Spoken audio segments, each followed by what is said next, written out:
তাহলে তুমি সত্যি সত্যি চলে যেতেছো? থাকার তো আমি কোনো কারণ দেখতেছি না।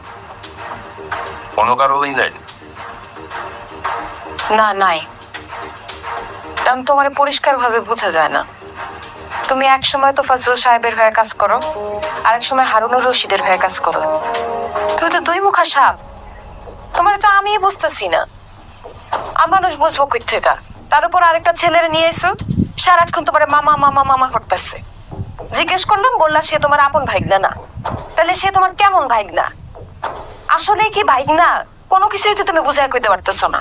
একটা মানুষে যখন বুঝতেই পারতেছি না, তখন তার ভালোবাসুম কেমনে, তার সাথে সংসার করুন কেমনে? ঠিক আছে, চলে যখন যাবা তখন আমার গল্পটা শুনে যাও। আমার গল্প? এই গল্পটা শুনে যাও, তাহলে